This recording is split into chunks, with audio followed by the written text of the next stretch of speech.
முருகனின் அறுபடை வீடுகளில் 3ஆம் படை வீடு பழனி தண்டாயுதபாணி சுவாமி பள்ளி.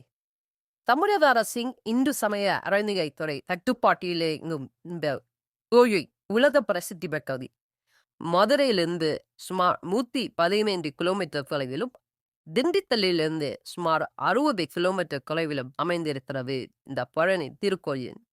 தைப்பூசம், பங்குனி உத்தரம், நவராத்திரி உள்ளிட்டவைதான் பழனி முருகன் கோயிலின் முக்கிய விழா நாட்களா. இந்த விழா நாட்களில் பங்கேற்பதற்காக வெளியூர்களில் மட்டுமல்லாமல் வெளிநாடுகளில் இருந்தும் கூட உள்ள பக்தர்கள் வந்து செல்லும் ஒரு சிறந்த ஆன்மீக தலமாக இருக்கிறது இந்த கோயில். இந்த ஆண்டு தைப்பூச பெருவிழா வரும் பிப்ரவரி 1ஆம் தேதி கொண்டாடப்படுகிறது.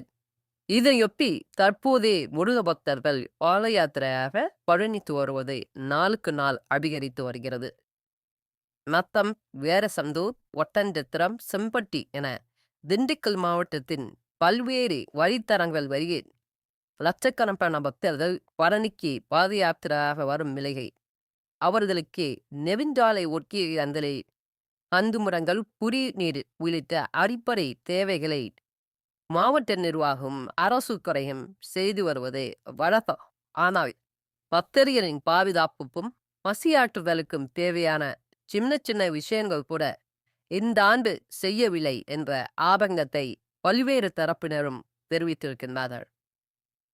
அதாவது பல்வேறு வசதிகளை செய்திருப்பதாக மாவட்ட நிர்வாகம் கூறியிருந்தாலும் அது அவர்களுக்கு எளிமை கிடைக்கவில்லை என்று பக்தர்கள் பலரும் கூறியிருப்பதாக புகார் எழுந்துள்ளது. குறிப்பாக நடைபாதைகள் கரடுமுரடாக புதர்மண்டி சேதமான நிலையிலே இருப்பதாகவும், இருவல் ஆக்கிரமிப்பில்தான் இருப்பதாகவும் கூறப்படுகிறது. இதன் காரணமாகவே பக்தர்கள் சாலைகளை நடந்து செல்லும் நிலைக்கு தள்ளப்பட்டிருப்பதாகவும், இதன் காரணமாகவே பல்வேறு பக்தர்கள் விபத்தில் சிக்கும் நிலை இருப்பதாகவும் கூறப்படுகிறது. எனவே காவல்துறையும் கோயில் நிர்வாகமும் பல்வேறு பாதுகாப்பு நடவடிக்கையை எடுப்பதோடு அவர்கள் தங்கும் இடம், உணவு உள்ளிட்டவற்றுக்கும் ஏற்பாடுகளை செய்ய வேண்டும் என்ற ஒரு கோரிக்கை பக்தர்களிடையே பரவலாக எழுந்துள்ளது.